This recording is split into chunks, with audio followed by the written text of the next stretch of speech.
انا لو جيت قلت لك بص المنظر ده قبل الماتش، ان الشوط الاول هيخلص بين مصر والارجنتين في كاس العالم في دور ال 16، 1 مصر 0 الارجنتين، 1 مصر 0 الارجنتين. اكيد انت هتقول مجنون، اكيد هتقول لا لا ده مش منطقي، ده مش هيحصل، ده مش هيحصل. لا، وانا اقول لك كمان على حاجه بقى، اقول لك كمان على الاكبر. مصر احسن، مصر اقوى، مصر تقدر تجيب التاني. احنا ما جبناش الجون وقعدنا ندافع وركننا الاتوبيس ولعبنا مورينيو وسيميوني، ده احنا كنا نقدر نجيب التاني، واحنا الاقوى واحنا الاحسن، وهم اللي خايفين مننا، هم اللي مش عارفين يلعبوا. وبعدين بقى ايه شوبير ده احنا يعني محتاج نتكلم عليه. ايه شوبير ده صد 3 4 كور، يعني الله اكبر، خلاص احسن حارس في تاريخ مصر، والله احسن. مين حارس مصر يقدر يعمل كده؟ ضربة جزاء من ميسي، ضربة جزاء من ميسي. انت فاهم سامع انا بقول ايه؟ وكام كوره ده الواد بتاعهم مش فاكر مين، خلاص كان هيطلع من هدوء بعد ما صد الكوره. شفت دروجبا مع الحضري وايتو في 2008 بالظبط اهو، الارجنتين بتعمل معانا كده. فاتفرج الشوط الاول خلصان احنا 1-0، احنا 1-0 وشوبير اهو.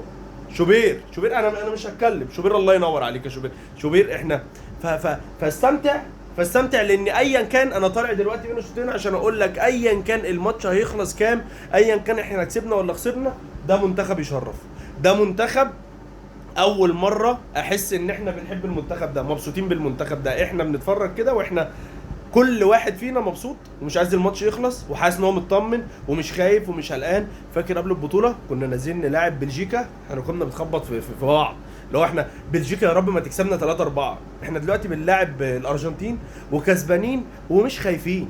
انت مش خايف وانا مش خايف، احنا مطمنين عارفين ان احنا ممكن نجيب التاني. انت فاهم؟ احنا كسبانين الارجنتين وعارفين ان احنا ممكن نجيب التاني وممكن نجيب التالت، وفرقه قويه وبتلعب ومش بتدافع ومش خايفين.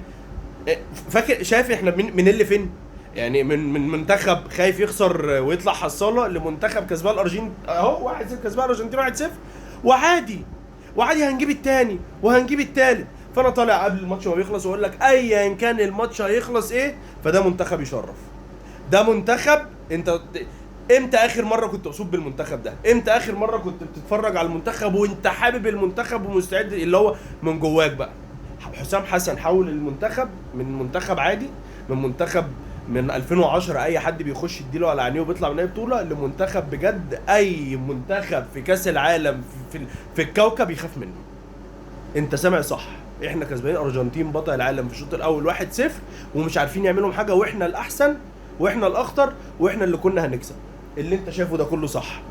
تعالى من 3 اسابيع بالظبط انت مش هتصدق الكلام ده، مش هتصدق المنظر اللي انت شايفه، مش هتصدق يا سبرا، مش كل ده ما يجيش في دماغك. بس كل حلم كان صعب ان احنا نحلمه، ودلوقتي بجد